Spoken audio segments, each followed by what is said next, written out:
Hello, Council Bluffs Area Chamber of Commerce members. This is Drew Kamp, President and CEO of the Council Bluffs Area Chamber of Commerce, here for our April 29th weekly legislative update. We're officially 2 weeks past the targeted adjournment date and 100 days into the session, which is a little difficult for some probably at the Capitol, just simply because of a multitude of reasons. One, we're getting to planting season. Two, we have primaries coming up on June 7th. And with redistricting, there's a lot of crossover and a lot of competing interests as a result of that. So as we get closer to that, there's going to be a lot of anxious people in the Capitol and both the House and the Senate wanting to get out and hit the campaign trail or get to their fields. So I know in talking to our other partners that we work with, they most definitely want to get out of the building and adjourn, but there are some key issues that they still have to work through before being able to do that.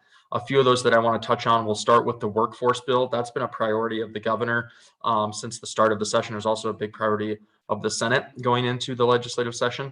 What they were able to do is there'd been a holdup between the House and the Senate on this 1 week waiting period. They were able to come to the determination that they would not include the 1 week waiting period in the final bill. They were then able to pass it through the House and the Senate and then send it to the governor's desk. She's expected to sign it, being that she's been supportive of the unemployment reform included in that bill, which the biggest thing, since the 1 week waiting period will not be in it, is that it decreases the amount of time from 26 weeks to 16 weeks. And the hope, obviously, with what their messaging was on that, was to be able to get more people into the workforce.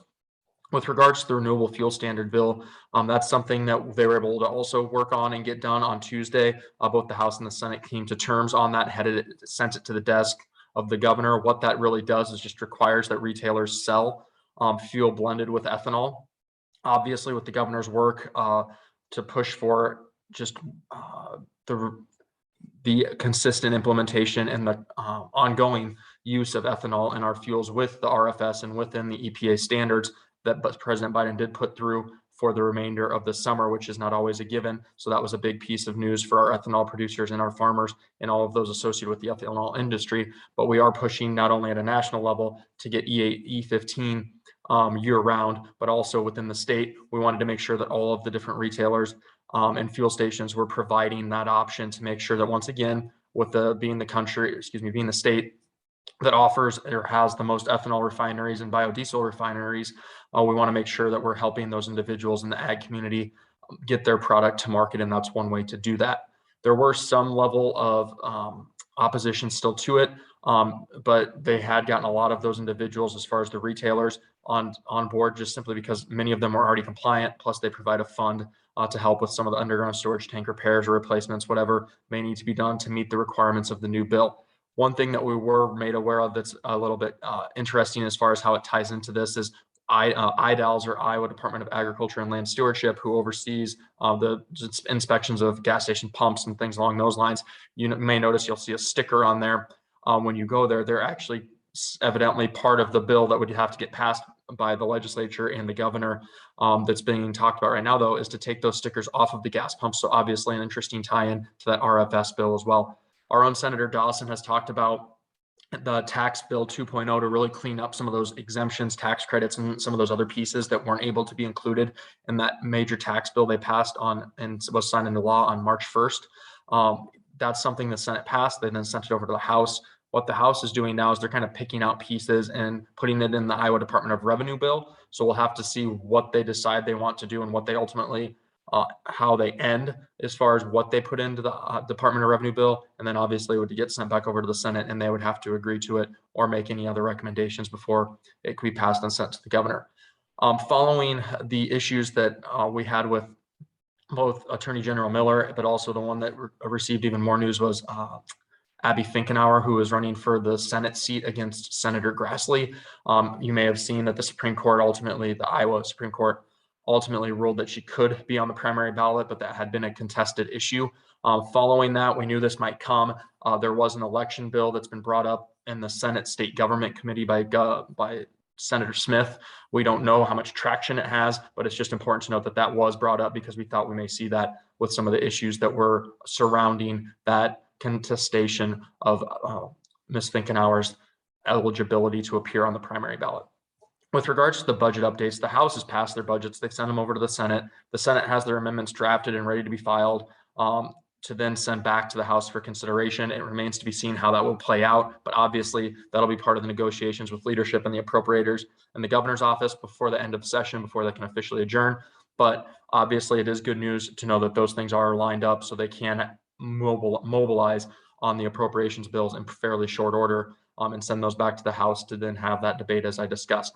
With regards to end of session, it's the same thing we've heard for the last few weeks, and it's the school voucher, education savings accounts, however you want to look at it, is the big issue that is being hung up, and it's by the governor. The governor has said that she won't adjourn, she won't give up the session and allow for adjournment until that school voucher system bill is passed. That's something that's problematic because the House does not have the votes. There's, in conversations we've had, there's anywhere sometimes from 23 votes they need to 5 votes they need. So it's a broad range, obviously. So that's something that tells us that you very well might have a little bit longer of a dragged out session unless there's an agreement come to terms with on whether, like, what it may look like going forward to address that issue or whatever they may decide to do. But that is really the biggest issue that is holding everything up, is that school vouchers bill. And as you can imagine, when we've talked about before, our public school districts here in the area are definitely concerned about that. And there's a variety of different reasons, one of the which is equity, and accountability, if they'll be held to the same standards and stuff, if they're going to be getting public dollars. So that's something we continue to have conversations about with our education partners as well. With regards to the Iowa caucuses, as I've mentioned before, the Republican National Committee and the Republican caucuses very much still locked up. That's why you're seeing Vice President Pence and Secretary Pompeo and others coming around the state already. But the Democratic National Committee has not confirmed what their early voting process and what their caucuses and primaries will look like. And they officially opened it up a few weeks ago for essentially an application period in which states will have to prove why they should be the number 1 or number 2 or whatever state it may be as far as the election process for the Democratic nomination for the presidency in 2024.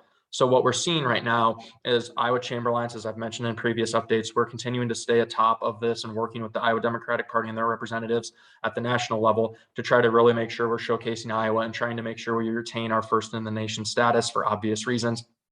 But one of the things that's important to note is we do have the first listening session is next Thursday at a to be determined time. We don't know what time yet. We do know that the Midwest session will be on the 25th, May 25th at 4 p.m. Obviously, as I've mentioned before, the Iowa Chamber Alliance is mobilizing, has plans in place to make sure we have representation at those meetings. And one of the biggest things, again, that I have to hammer is that diversity piece. We really need to showcase the fact that we do have a diverse electorate, a diverse representation throughout the state, of course, on the Democratic side, being that that's what they're looking at as they try to make these decisions. So that's something we will continue to make sure that we're watching and monitoring and doing everything we can to assist, because it's millions and millions of dollars that are at stake for the state of Iowa as part of the Iowa caucuses. With that, I will conclude our weekly legislative update for April 29th. We will be coming back again next week as they are still in session, obviously, and there will be news to share. So please do come back and watch next week. And again, just as I always like to close out, thank you very much for your support of the Council Bluffs Area Chamber of Commerce.